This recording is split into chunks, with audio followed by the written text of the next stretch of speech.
Hi, my name is Rachel Paxton. Today I'm going to show you how to make and can lilac jelly. In this course you'll learn how to make and can lilac jelly. I'll lead you through the process step by step. I'll give you the recipe and canning supply list you can download and print out for future reference. You can find those in your course materials, and you can also gain the confidence you need to try more canning recipes on your own. This recipe is kind of fun because depending on what color lilacs you have, you're going to end up with different colored jelly.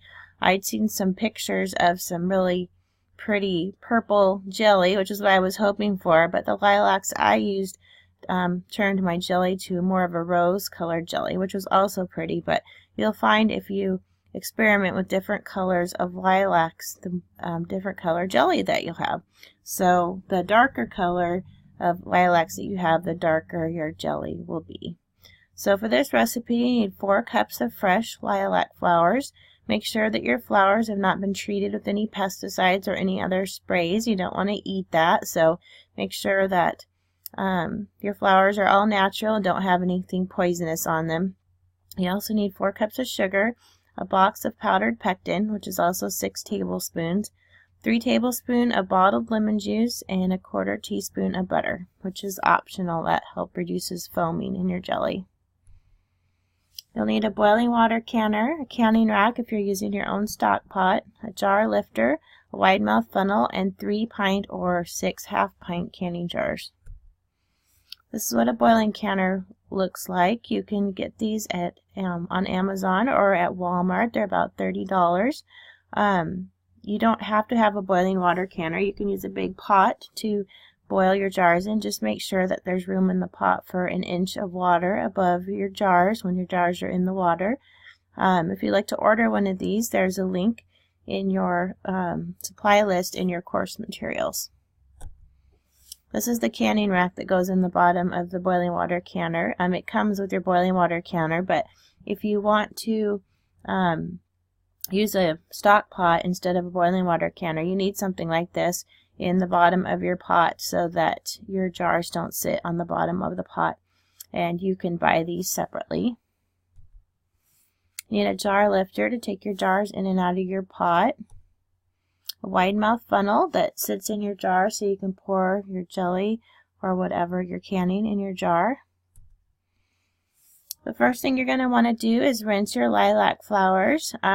When you pick the flowers, they look a lot bigger than this, of course, and so you only want the flowers, you don't want the stems. So lilac flowers are really easy to remove from the stems. You can just use your fingers and lightly pull them off and put them in a colander. You'll probably need a little bit more than you thought you did by the time you get the flower petals off, but you need 4 cups of flower petals. You want to rinse them in a colander or something like this so that you make sure to get any dirt or bugs off the flowers. After you rinse them off, place them in a bowl or a saucepan and cover them with 4 cups of boiling water.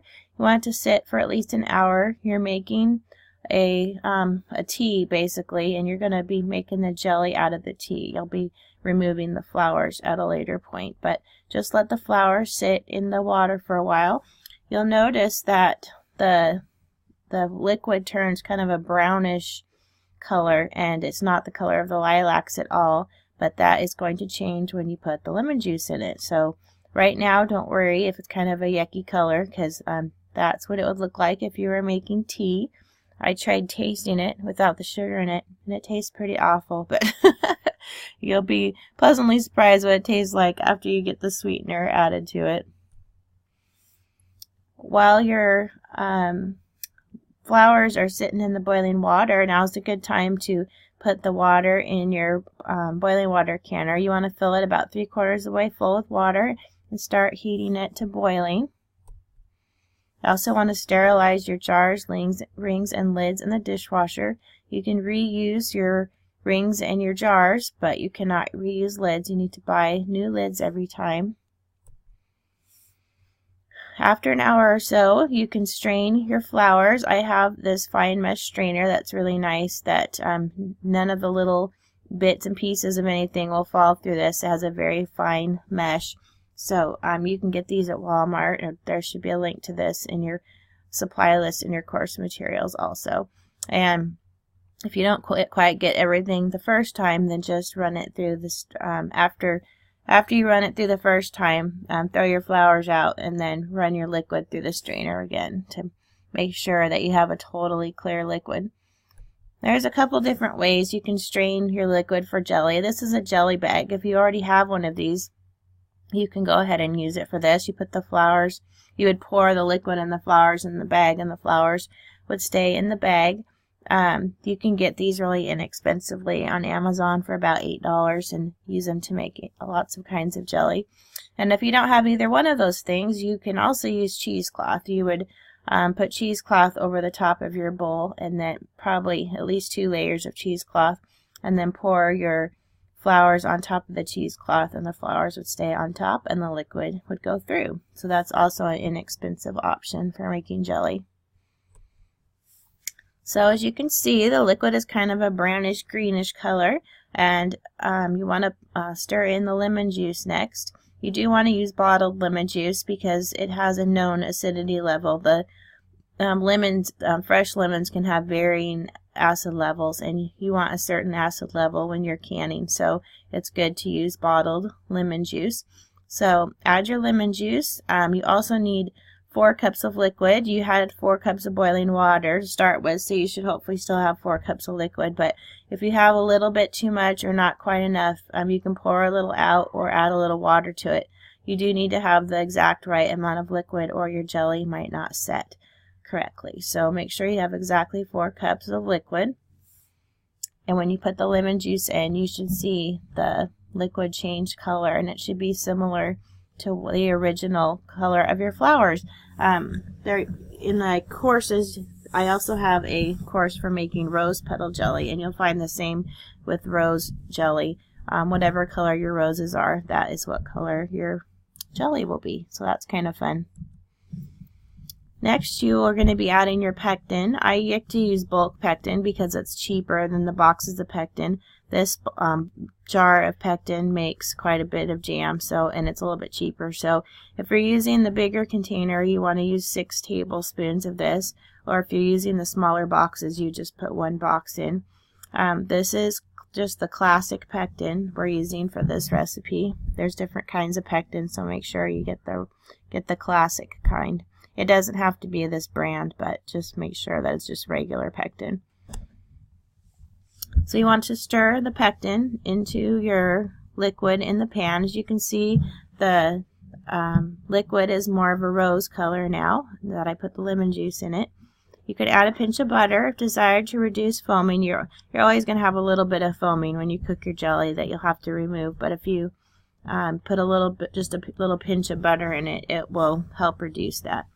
So you want to heat your liquid to boiling and boil it for 1 minute. Next, you want to pour the sugar in all at once. Make sure you measure it ahead of time. You don't want to measure it into your pan, because if you count wrong or lose track of what you're doing, you can't take it back out again and you have to start over again. So have it all measured out and then pour it in at one time. And after the sugar dissolves, it'll take a few minutes for the liquid to start boiling again after it dissolves, but you want to heat it to a boiling that cannot be stirred down. That means that when you stir it, the boiling doesn't stop. It's a really good boil. So when it starts boiling again, you want to boil it for 1 more minute. And if you see after that, you want to turn the heat off, and if you see any foam on the top, you just want to skim it off with a metal spoon. It doesn't hurt to have foam in your jelly. It doesn't hurt anything, but it just ruins the look of your jelly. So if you want it to be perfect looking, get all the foam off. Usually the foam will float to the top of the jar anyway, so after you put it in the jar, if you see any foam on top, you can still skim it off. Next, ladle your jelly into the jars, leaving your sterilized jars, leaving a 1/4 inch headspace. I usually leave my jars in the dishwasher until I'm ready to use them. If they're not hot anymore, it's okay. The main thing is that they're clean and haven't been sitting out on the counter. So, but your jars will get hot again quickly when you put the hot liquid into it. So the head space is the amount of space between the top of the jelly and the top of the jar. It's important when you're canning to use the correct amount of headspace. Your food expands when it's being heated in the boiling water canner, and if you don't leave enough space in the jar, this jar may not seal, and in extreme cases your jar could break. That doesn't happen very often, but you want your jar to seal too, so make sure you leave the right amount of headspace. Your recipe will tell you how much different foods require different amounts of headspace, and you also want to make sure to not have too much headspace. If you only have a jar that's half full, then you want to put it in the refrigerator and eat it. You don't want to can it if there's too much space in the jar, and that leaves too much room for bacteria to grow. So make sure that your jars are full. Next, you want to wipe the rims of your jars with a damp paper towel or dish towel. If you leave any food on the tops of the jars, your lid may not seal, and then you won't be able to put it in the pantry. You'll have to eat it right away.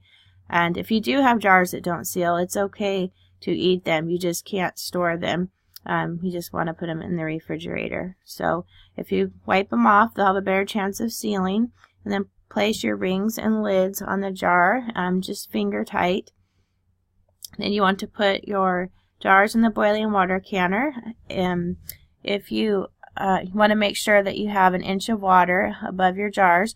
The water doesn't have to be boiling when you put it in the pan, but you need to wait until it's actually boiling. You need to wait until it's actually boiling for you to start the timer. So after your water starts boiling, you want to process them for 5 minutes. That's if you are below 1,000 feet in elevation. If you're above 1,000 feet in elevation, you want to check the elevation adjustment chart in your course materials to see you might need to boil it for 10 minutes instead of 5 minutes. But if you're below 1,000 feet in elevation, then it's 5 minutes. Next, you want to use a jar lifter or tongs to remove your jars from the canner and set them on the kitchen counter to cool. You don't want to disturb your jars while they're cooling off, especially jelly. Jelly can take at least 24 hours to set. If the next day your jelly still looks runny, it doesn't mean that it's not going to set. For this recipe, when I checked mine, it was probably about 18 hours later, it was still looking a little runny, so I put it in the refrigerator to see if it would harden all the way. And it did. It just took longer than 24 hours. So it can take up to 2 days for your jelly to set. So if it doesn't look set right away, just let it. Don't mess with it. Don't shake the jars, or that can keep it. Or don't turn them. That keeps it from setting. So just let them sit. And you should hear a pinging noise when the jar seals. Sometimes they seal in the canner, and sometimes they seal when they're sitting on the counter. You will hear a little pinging noise. You can tell if your jars are sealed or not by pressing your finger in the center of the lid. If it goes down and up again, then it's not sealed, and if it's flat and doesn't move, it is sealed.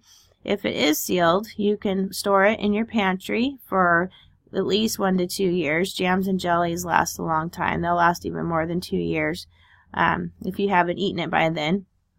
And if you have any jars that don't seal, you just need to put them in the refrigerator and eat them. So if you're wondering what this lilac jelly tastes like, it definitely has a floral taste. The rose jelly has a floral taste also. So if you don't like floral tastes, you probably won't like it. But a lot of people really do like it, especially women. And it makes a great gift idea for Mother's Day or Christmas, and it's just kind of a fun thing to do if you like to make tea and things like that and grow your own flowers and herbs. And this is a fun thing you can do with those and give away as gifts. So give it a try and see what you think.